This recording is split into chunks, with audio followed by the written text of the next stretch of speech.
এই রকম কমেন্ট কিন্তু অনেক আসে যে তুমি বাসন্তী পোলাও কেমন করে রান্না করো যে তোমার পোলাওগুলো এত সুন্দর ঝরঝরে হয়। তো চলো আজকের এই ব্লগের মধ্যে তোমাদেরকে দেখিয়ে দেবো পুরো রেসিপিটা, যে কেমন করে আমি রান্না করি খুব সহজে, যে আমার পোলাওগুলো এত সুন্দর ঝরঝরে হয়। এবং আজকে হচ্ছে তোমাদের দাদাভাই ছিল ছুটির দিন, তো সারাদিন আমরা কি করলাম, কি রান্না বান্না করলাম, খাওয়া দাওয়া করলাম, সব কিছু তোমাদের সঙ্গে শেয়ার করবো আজকের এই ব্লগে। তো চলো তোমরা ব্লগটা দেখতে থাকো আর সঙ্গে থাকো। সকালবেলায় দেখো আমি এখানে কাতলা মাছ নিয়েছিলাম, 3 পিস মতন কাতলা মাছ নিয়েছি বড় বড় দেখে। তো মাছগুলো ভালো করে ফ্রেশ করে নুন হলুদ দিয়ে মাখিয়ে নিলাম। এরপর কড়াইতে তেল গরম হয়ে আসলে কড়াইয়ের মধ্যে মাছগুলো একে একে দিয়ে দেবো।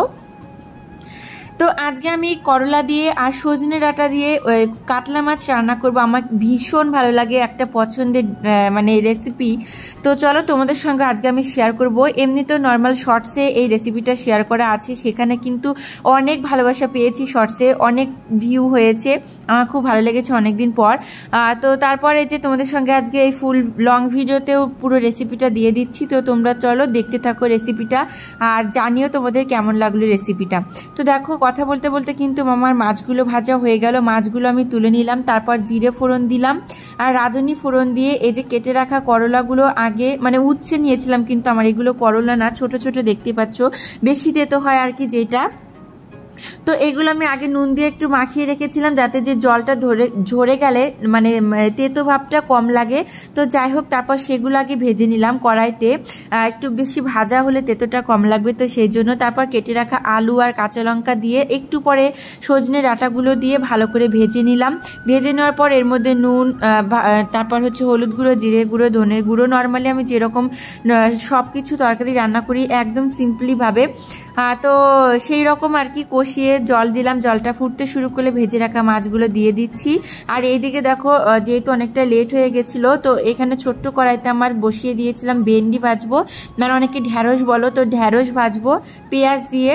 তো দেখো যে এই কড়াইটাতে সেটা ভেজে নিচ্ছিলাম। তারপরে যে আমি মাছ দিয়ে ঢাকনা দিয়ে দিয়েছিলাম, ঢাকনাটা তোলার পরে যে দেখতে পাচ্ছ আমার তরকারিটা নামানোর আগে জিরের গুঁড়ো, ধনের গুঁড়ো, সামান্য পরিমাণ চিনি দিয়ে সার্ভ করব। ফাইনাল লুকটা তোমাদেরকে একটু দেখিয়ে দিচ্ছি। দেখতে কিন্তু জাস্ট অসাধারণ হয়েছিল এবং খেতেও কিন্তু ভীষণ সুন্দর হয়েছিল। তোমরা কারা কারা এরকম করে পছন্দ করো খেতে তরকারি অবশ্যই কমেন্ট করে জানিও, আর আমার রেসিপিটা কেমন লাগলো সেটাও কিন্তু জানিও। তো দেখো রান্না বান্না হয়ে গেছে, তারপরে যে আমরা খেয়ে নিচ্ছিলাম, আমার তো খুব পছন্দের এমনিতেও। তারপরে যে খুব ভালো হয়েছিল, দেখতে পাচ্ছ যে আমি খাচ্ছিলাম। তো আজকে কিন্তু ওর ছুটি ছিল, আর ছুটির দিন কি করলাম সেটুকুই। তারপর দেখো খাওয়া দাওয়া করে এখানে প্রচুর বৃষ্টি ছিল, সামান্য একটু বৃষ্টি কমার পর আমরা দুজনে বাইরে গেছিলাম চিকেন আনতে। তো তারপরে যে সেখান থেকে একটা ডাবিল কিনে নিয়েছিলাম, আমি এই যে ডাবিলটা খাচ্ছিলাম। আর ভীষণ বৃষ্টি ছিল, একটু কমার পর যেহেতু গেছিলাম ছাতা নিয়ে যাইনি, তো সেখান থেকে আমরা আবার ভিজে গেছিলাম, যেহেতু মাথায় বৃষ্টির জল পড়েছে সেই জন্য বাড়িতে এসে আবারও স্নান করে নিয়েছিলাম, নয়তো আমার সর্দি লেগে যাবে। তো দেখো আমি এখানে এসে ডাবিলটা খাচ্ছিলাম বাড়ি নিয়ে এসে। তারপর রাতের বেলা আজকে আমরা চিকেন রান্না করবো, এখানে চিকেনটা মাখিয়ে নিয়েছি আর এখানে হচ্ছে চালটাও মাখিয়ে নিয়েছি, বাসন্তী পোলাও রান্না করবো। তো চালের মধ্যে আমি আদা বাটা, লবণ, চিনি আর ঘি দিয়ে সামান্য পরিমাণ হলুদ দিয়ে, তোমরা এখানে ফুড কালার ইউজ করতে পারো, সেটা আমি নর্মালভাবে পছন্দ করি না, হলুদ দিলে খুব সুন্দর কালার হয়, তোমরা দেখতেই পাচ্ছ এবং দেখতেও পাবে রান্না শেষে। তো সেগুলো দিয়ে মাখিয়ে রেখেছিলাম। চালটা ভালো করে ধুয়ে নিয়েছিলাম, যত চালটা বেশি ধোয়া যায় যে কোনো পোলাওর ক্ষেত্রে তত বেশি পোলাও ঝরঝরে হয়। তারপর চালগুলো একটু ঝর্ণা দিয়ে নিয়েছিলাম, মানে থালায় করে ছড়িয়ে শুকনো হওয়ার পর মাখিয়ে রেখেছিলাম। কড়াইয়ের মধ্যে দেখো গোটা গরম মশলা ফোড়ন দিয়ে, কিশমিশ কাজু বাদাম ছিল না সেই জন্য আমি তখন দিইনি, তোমরা দিতেও পারো নাও দিতে পারো, অপশনাল। তারপর যে মিক্স করে রাখা চালটা দিয়ে ভেজে পরিমাণ মতন জল দিয়েছিলাম। তারপরে যে দেখো কত সুন্দর ঝরঝরে পোলাও হয়ে গেছে। আর এই যে চিকেন দিয়ে সার্ভ করছিলাম, শুধু কাঁচা লঙ্কা দিয়ে চিকেনটা রান্না করছিল ও, আর আমি কিন্তু পোলাওটা রান্না করছিলাম। তো এই যে দেখো ফাইনালি আমাদের রান্না বান্না হয়ে গেছে, খেতে দিয়েছি।